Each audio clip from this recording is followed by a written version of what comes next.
Hello cinephiles, welcome to the 33rd episode of the invincible comic series, जहां हम cover करेंगे invincible issue 37 को। तो वीडियो को एंड तक जरूर देखना, साथ ही चैनल को अभी तक सब्सक्राइब ना किया हो तो इसे सब्सक्राइब करके बेल आइकन को भी जरूर दबा देना। तो चलिए वीडियो को स्टार्ट करते हैं। तो इशू स्टार्ट होता है रूडी और अमांडा के मूवी देखने जाने से, जिसके लिए रूडी ने लास्ट इशू में अमांडा से बात करी थी। तो जो मूवी वो देखने गए होते हैं वो एक्चुअली आर रेटेड होती है, जिसकी वजह से बुकिंग क्लर्क उन्हें बिना पेरेंट्स के टिकट देने से मना कर देता है। ये सुनकर अमांडा गुस्सा होते हुए कहती है कि उसके साथ ऐसा हर बार होता है और उन्हें वहाँ से चलना चाहिए। लेकिन रूडी ऐसा नहीं करता और बुकिंग क्लर्क से कहता है, देखिए सर, मेरे पापा वहाँ खड़े हैं निक्स टीम की स्वेटशर्ट में। उन्होंने मुझे टिकट के लिए पैसे दिए थे ताकि मैं अपनी गर्लफ्रेंड के साथ मूवी देख सकूं, बिना इस बात से एम्बेरस होते हुए कि वो कॉन्स्टेंटली मुझ पर नज़र बनाए हुए हैं। और सब कुछ अच्छा भी जा रहा था जब तक आपने मुझे एम्बेरस करने की नहीं ठान ली। तो अब आप बात का बतंगड़ मत बनाइए और मुझे वो टिकट्स दीजिए। पर बुकिंग क्लर्क इस झूठ को नहीं मानता। रूडी से कहता है कि अगर वो आदमी सच में उसका बाप है तो रूडी उससे यहाँ आकर टिकट्स लेने को कहे, वरना वो उसे इस मूवी का टिकट तो नहीं देगा। तो रूडी इस आदमी के पास जाता है और कहता है, आपको परेशान करने के लिए सॉरी सर, पर मैं उस बुकिंग क्लर्क के साथ एक आर्ग्यूमेंट में फंस गया हूँ। देखिए, वो मुझसे कह रहा है कि निक्स आज तक की सबसे घटिया बास्केटबॉल टीम्स में से एक है, जबकि मेरा कहना है कि वो one of the best teams में से है। पर वो मेरी बात मानने को तैयार ही नहीं है।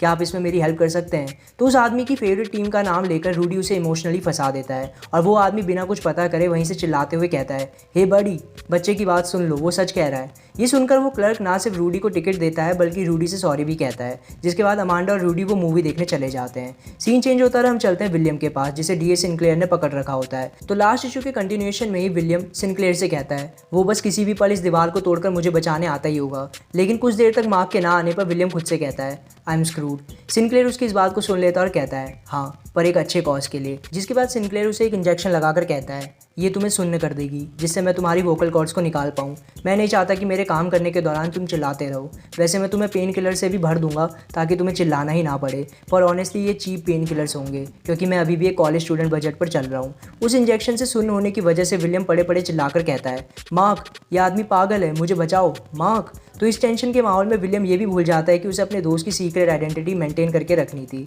खैर, सिनक्लेयर भी पूछता है कि ये मार्क कौन है और अगले सीन में हम देखते हैं कि मार्क उस लैब की ज़मीन तोड़कर अंदर आ जाता है, जिसे देखकर विलियम कहता है, दीवार से तो नहीं आया बट क्लोज इनफ। और इनविंसिबल को देखकर सिनक्लेयर भी वहाँ से भागने की तैयारी करने लग जाता है। मार्क विलियम को छुड़ाते हुए कहता है, ड्यूड, अगर तुम्हें कोई भी रास्ता दिखे तो यहाँ से जल्दी से भाग जाना, क्योंकि ये सब हमारे प्लान के अकॉर्डिंग नहीं जा रहा है। विलियम अपने सुन्न होने की बात बताने वाला ही होता है कि तभी रिक और दूसरे रीएनिमेंट्स वहाँ आ जाते हैं और रिक मार्क को पकड़ लेता है। मार्क कहता है, रिक रुक जाओ, पर रिक रुकने की जगह मार्क के मुंह पर एक जोरदार पंच मार देता है। और विलियम ये सुनकर मार्क से पूछता है, रिक, क्या ये रिक है? जिस पर मार्क हाँ कहता है। और ये सुनकर विलियम चिल्लाते हुए कहता है, रिक, उससे लड़ना बंद करो, वो हमारा दोस्त है, स्टॉप इट। विलियम की आवाज़ सुनकर रिक रुक जाता है। विलियम की तरफ देखकर टूटी हुई आवाज़ में विलियम का नाम भी लेता है। विलियम कहता है, हाँ, ये मैं ही हूँ, मैं तुम्हारा दोस्त विलियम हूँ, कुछ याद आया? हमारी मदद करो, ये आदमी लोगों को नुकसान पहुंचा रहा है जैसे उसने तुम्हें पहुंचाया, तुम्हें इसे रोकने में हमारी मदद करनी होगी। रिक फिर टूटी आवाज़ में कहता है, रोकना होगा?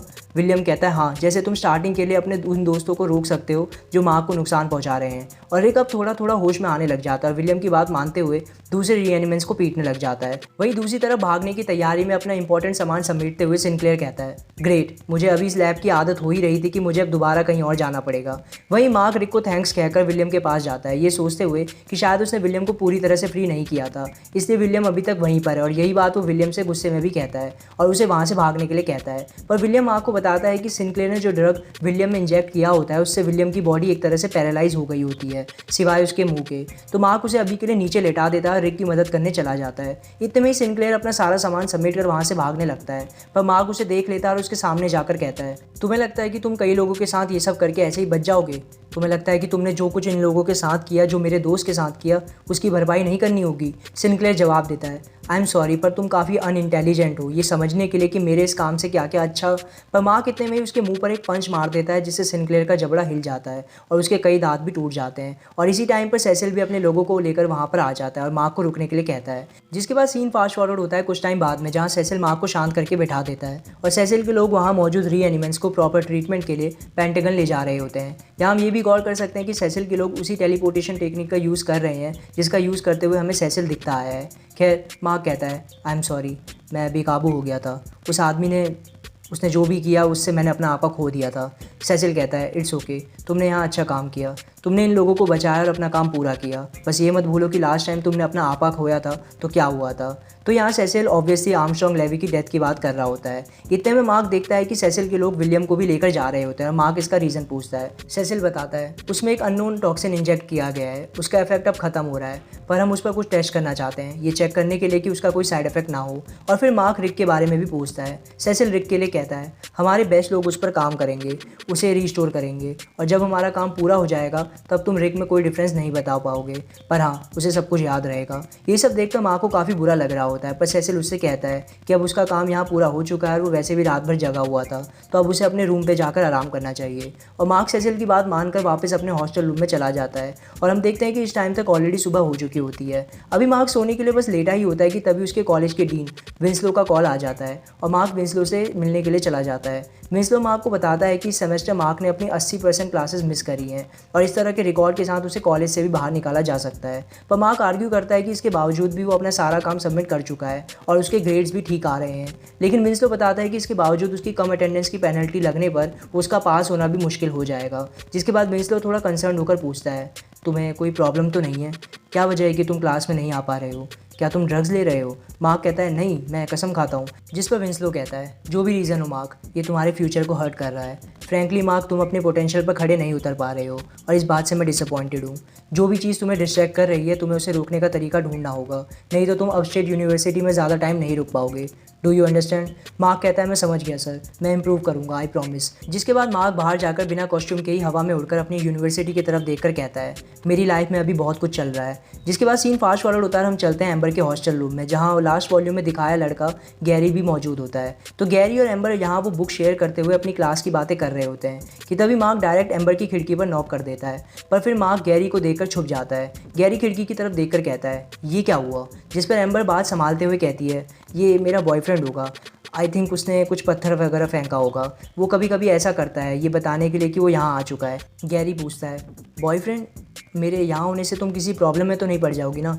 एम्बर जवाब देती है नहीं, मैं अभी आती हूँ। और ऐसा कहकर एम्बर मार्क से मिलने के लिए रूम के बाहर चले जाती है और एम्बर मार्क को देखकर गुस्से में कहती है मैंने तुम्हें खिड़की से आने के बारे में क्या कहा था? वहीं मार्क भी गुस्से में पूछता है तुम्हारे रूम में कोई लड़का है, कौन है वो? पर एम्बर मार्क की बात पर ध्यान ना देकर अपनी बात को कंटिन्यू करते हुए कहती है मैंने तुम्हें बता रखा है कि मेरे रूम पर लोग आते रहते हैं, तो तुम्हारा खिड़की से आना सेफ नहीं है, और मैं तुम्हारे सीक्रेट की इतनी चिंता कर भी क्यों रही हूँ जब तुम्हें खुद ही कोई चिंता नहीं है। इवन मार्क भी एम्बर की बात पर ना ध्यान देकर अपनी बात को कंटिन्यू करता है तुम्हारे रूम में एक लड़का है, मुझे इस बारे में पता क्यों नहीं है। और कुछ देर तक अपनी अपनी बात पर अड़े रहने के बाद फाइनली एम्बर गैरी के बारे में बताती है कि वो बस सेम सब्जेक्ट से है और उन्हें एक बुक शेयर करनी थी, इसलिए एम्बर ने उसे वहाँ बुलाया होता है। उसके अलावा एम्बर और गैरी बस दोस्त हैं। पर मार्क भी ये कहता है कि एम्बर ने उसे इस बारे में पहले बताया क्यों नहीं, और अगर वो खुद अभी यहाँ नहीं आया होता तो क्या एम्बर उसे इस बारे में कभी बताती? जिस पर एम्बर भी कहती है कि अगर ऐसी कोई बात निकलती तो वो ज़रूर बता देती, क्योंकि इसमें कुछ छुपाने जैसा था ही नहीं।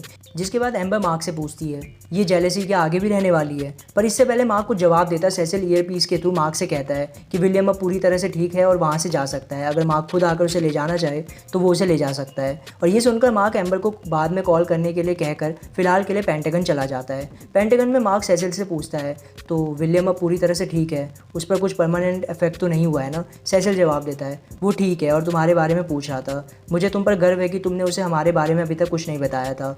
ऑफ कोर्स उस चीज़ का अब कोई मतलब नहीं है क्योंकि वो हमारे बारे में जान गया है, पर ये एक अच्छा जेस्चर था। फिर मार्क आगे रिक के बारे में पूछता है। सेसिल कहता है मैं पहले तुम्हें उसी से मिलवा देता हूँ अगर तुम चाहो तो, वो ज़्यादा पास भी है। तो मार्क इस पर हाँ कहता है और सेसिल मार्क को उसी रूम में ले जाता है जहाँ पर मार्क और बाकी नॉर्मल सिटीजन्स को कुछ भी दिखना बंद हो जाता है। मार्क पूछता है रिक कहाँ पर है? सेसिल कहता है यहीं पर ही है, पर मैं पहले तुम्हें वार्न करना चाहता हूँ कि उसे देखना आसान नहीं होगा।